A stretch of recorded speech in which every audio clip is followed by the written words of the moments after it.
Assalomu alaykum kanalimiz a'zolari, siz Sho'chi Savdo kanalidasiz. Siz bilan Nodashon. Bugun ko'p gapirmay, quyosh panellari haqida xatoliklarni ko'rsatib o'tmoqchiman. Bizdagi o'rgatuvchilarning xatolarini ko'rsatib o'tmoqchiman. Buni rasmlar orqali yoki videolar orqali sizlarga ko'rsatib o'taman. Ya'ni bizdagi qilinayotgan xatolarni ko'rsatib o'taman. Ko'p gapirishning hojati yo'q. Shunchaki amaldagi narsani ko'rsatish kerak. Shunchaki ko'rsataman. O'zlaringiz baho berasizlar degan umiddaman. Qani endi hozir o'zimizdagi tajribani ko'ramiz. Qarang, ko'rib turganingizdek, shifrga teskari qilib, shifr yo'nalishiga teskari qilib o'rnatilib tashlangan va juda ham baland qilib qo'yilgan. Aslida tomga yopishtiribroq qo'ysa bo'lar edi. Bunda ham xuddi shu ahvol qarang. Shifrning yo'nalishiga qanchalik teskari qilib joylangan. Shifrning yo'nalishi bilan boshqacha. Endi buni qarang, ahvolni. Qanchalik baland qilib qo'yilgan. Bu shamolga juda ham bejidam. Shamol bo'lganda quyosh paneliga juda ham jiddiy zarar yetadi. Bunda ham xuddi shu ahvol. Juda ham quyosh paneliga zararli bo'ladi shamol bo'lganda. E'tibor bering. Bunda ham xuddi shunaqa ahvol.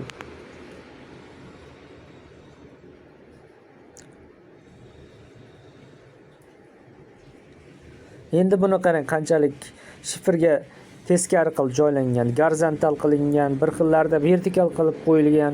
Mana shifr yo'nalishini qarang. Endi shifrning yo'nalishi bilan buni qarang, qanaqa qilib chappa qilib qo'yilgan. Quyosh paneli qanchalik baland qilib qo'yilgan. Baland qilib, shifrdan baland qilib joylangan. Shamol bo'lganda buni albatta o'chirib yuboradi. Quyosh paneliga ham zarar, ham tomning qismiga ham zarar yetkazadi jiddiy shamol bo'lganda. Bu o'zi aslida mana qarang. Bunda ham shu ahvol. Juda ko'p joylarda mana shu ahvol bo'lib ketgan. Xo'p, ko'rdingiz, o'zimizdagi quyosh panellarini o'rnatuvchi ustalarning tajribasini ko'rdingiz. Qanaqa xatoliklar mavjudligini ko'rdingiz. Endi esa biz xorij davlatlarida quyosh panellari qanday o'rnatilish, qanday tartibda o'rnatilganini yaxshilab ko'rib chiqamiz. Ular qanchalik to'g'ri o'rnatayotganini solishtirishingiz uchun sizlarga bularni ham rasmlar va videolar orqali, tasvirlar orqali ko'rsatib o'taman. Endi siz xorij tajribasini ko'ring. Hech qanaqa pala-partich o'rnatilmagan. Hammasi reja asosida chiroyli qilib, tartibli qilib o'rnatilgan. Qarang, metal konstruksiyalar qanchalik to'g'ri qilib joylangan. Shifrning yo'nalishiga qarab joylangan. Metal konstruksiyalar shu shifrning yo'nalishiga qarab joylanib, qotirilgan, tekis qilib qotirilgan. Qarang, orasini qarang. Temir yo'q, ortiqcha hech qanaqa temir emas. Shifrning o'ziga qotirilgan. Qarang. Shamol bo'lsa ham bunga hech qanday zarar yetmaydi. Buni qarang. Hech qanaqa ortiqcha temirlar qo'ymagan, ko'tarib, qiyshiq-mishiq qilib qo'yilmagan, tekis qilib qo'yilgan. Temiri ham kalta, tom shifrga juda ham yaqin joylashgan. Mana uni qarang. Binoning dizayniga hech qanday bir zarar yetmagan. Chiroyli bo'lib turibdi.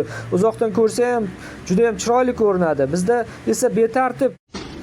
Keling, xorij deb o'tirmaymiz, uzoqqa bormaymiz. Shunchaki mana bu hindistonlik ustalarning harakatlarini ko'rsangiz ham qanchalik to'g'ri va sifatli o'rnatayotganini ko'rishingiz mumkin.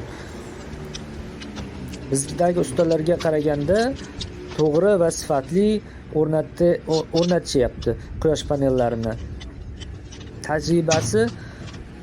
Tajribasi bizga qaraganda yuqori. Bizdagi ustalarga ko'ra yuqoriligiga yaqqolgina ko'rinib turibdi. Ish uslubiga qarasangiz qanchalik to'g'ri va sifatli o'rnatilayotganiga guvoh bo'lishingiz mumkin. Hech qanaqa ortiqcha metal konstruksiyalarsiz, to'g'riligi eng qizig'i to'g'riligiga qarang qanchalik e'tibor berishyapti. Bizda esa to'g'rilikka e'tibor berishmaydi, ya'ni quyosh panelining to'g'ri joylashtirilganligi ham e'tibor berishmayapti ba'zilar.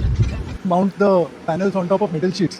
One is you can use it on top of the purlin itself. So you can see the purlin here. So you can basically place the panels exactly on top of the purlin by placing an L bracket over here and then a rail on top of this and then the panel on top of that. But if you have to match it exactly as per the purlin, we would have got only one row of panels, maybe the second row over here below. So we would not have been able to install 4 rows of panels. So in order to be able to generate or get the maximum from a roof space, the best option to go for is the mini rail structure. It follows exactly the profile of the roof. There is absolutely no gap between the aluminum structure and the roof. And the drilling that happens happens on the inclined portion of the sheet. You never drill on the valley of the sheet because this is where all the water flows from. So no drilling on the valley. Everything that happens on the inclined portion where there's no accumulation of water. And we also, if you can see, between the structure and the sheet, we use a EPDM washer, and we've used EJOT screws, which are SS304 screws with basically a bonded EPDM washer. Now, aluminum 6063 is the alloy that makes sure that basically you don't have any corrosion. It will not get corroded even over a 25-year period. Tomorrow, if you want to remove this particular structure, it's very easy. Use a drill machine, remove the screws, the entire structure will come off. So you can take these off also very easily.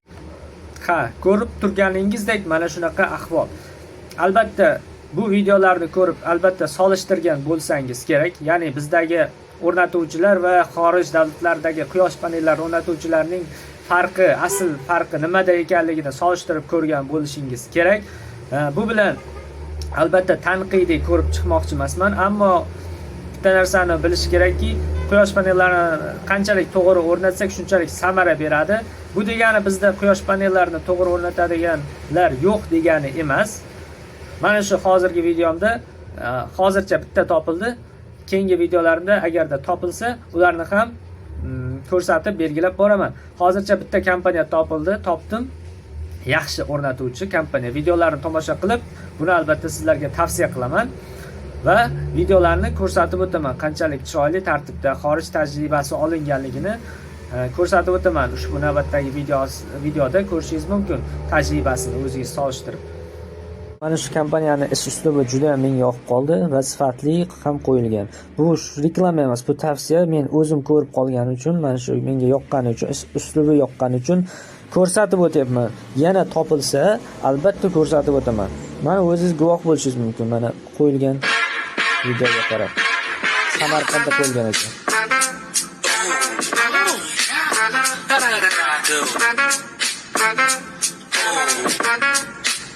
Just watch how I do. Hell yeah.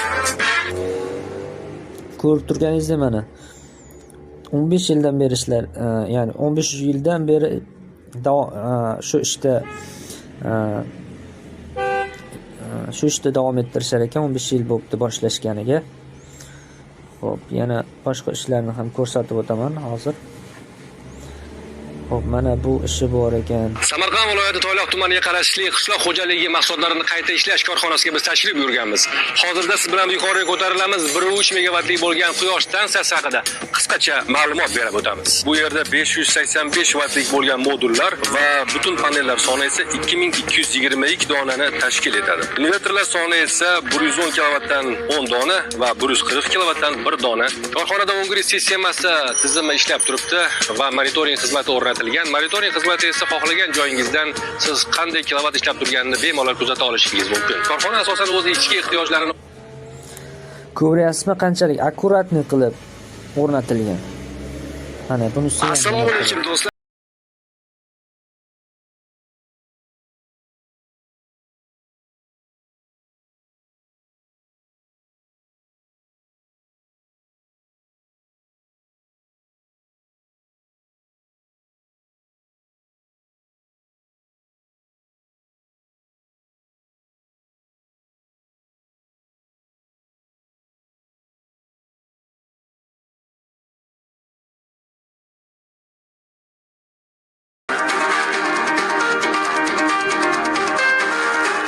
Assalomu alaykum do'stlar. Xo'p, ko'rib tursiz qanchalik xorij uslublar olinganligini o'zingiz guvohi bo'ldingiz. Yana ham ko'rishingiz mumkin, videolarini ko'rib, ishlarini ko'rishingiz mumkin. Shunchaki tavsiya, bu internetda ko'rib qoldim, yoqqanligi uchun ko'rsatib o'tyapman. Ya'ni O'zbekistonda ham bor, ishining ustalari bor. Ammo e'tibor kam bo'lishi mumkin. Ko'pchilik bilmasligi mumkin.